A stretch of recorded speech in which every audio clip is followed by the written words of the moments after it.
नमस्कार शेतकरी बंधूंनो, ॲग्रिकल्चर उमेश या यूट्यूब चॅनलमध्ये मी स्वागत करतो. आज आपण हा कपाशीचा प्लॉट पाहतो आहे. साधारण 2 एकरमध्ये पंगाया वाणाची लागवड केलेली होती आपण. हा प्लॉटमध्ये याची जी लागवड होती 27 जून रोजी केलेली होती.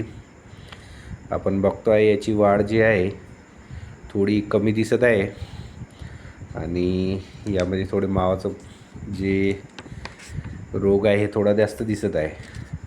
तर याच्या वाढीसाठी आपण आज 19-19-19 महाधन कंपनीचे 100 ग्रॅम प्लस बूस्टरचे परीस टॉपअप 50 मिली आणि प्रोपेक सुपर 40 मिली प्रति 20 लिटर पाण्यात मिसळून प्रतिपंपात फवारणी करतो आहे आपण. आणि मागील 4 वर्षापासून आपण हे टॉपअप हे जे बायोस्टिम्युलंट आहे हे फवारत आहे. याचे अतिशय छान रिझल्ट आपल्याला पाहायला मिळते. यामुळे या टॉपअपमुळे फळफांद्यांची संख्या जी आहे ती वाढते, पात्या लागण्याससुद्धा मदत होते, ते सुद्धा काम करते. अतिशय चांगल्या प्रकारचं बायोस्टिम्युलंट आहे.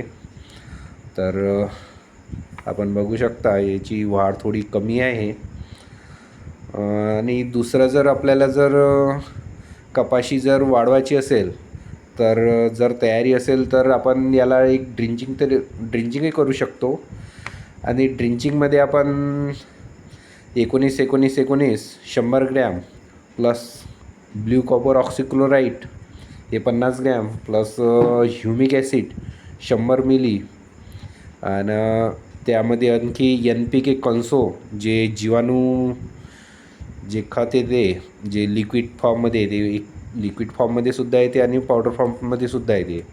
अशी करून जर आपण प्रति 20 लिटर पाण्यात जर टाकून जर कपाशीच्या मुळाभोवती जे 50 मिली याप्रमाणे जर ड्रिंचिंग केली तर त्याचीसुद्धा खूप फायदा होतो.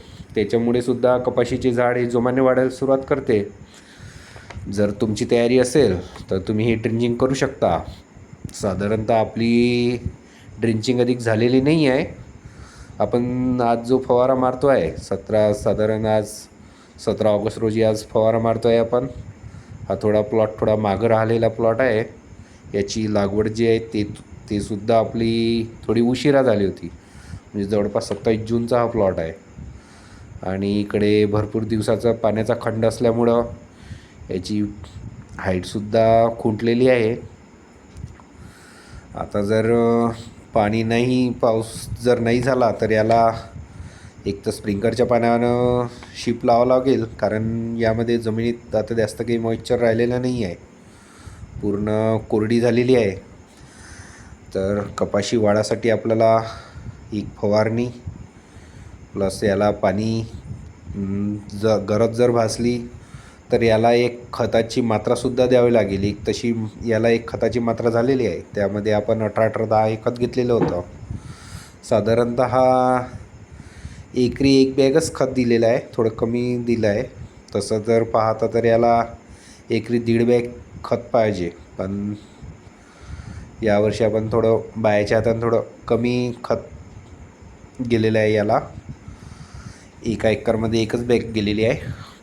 तर आपण हे बघू शकता हे कपाशी. तर तुम्हाला माहिती कशी वाटली, प्लॉट कसा वाटला तर नक्की कमेंटमध्ये सांगा.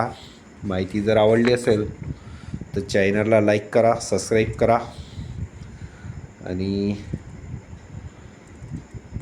शेअर करायला विसरू नका.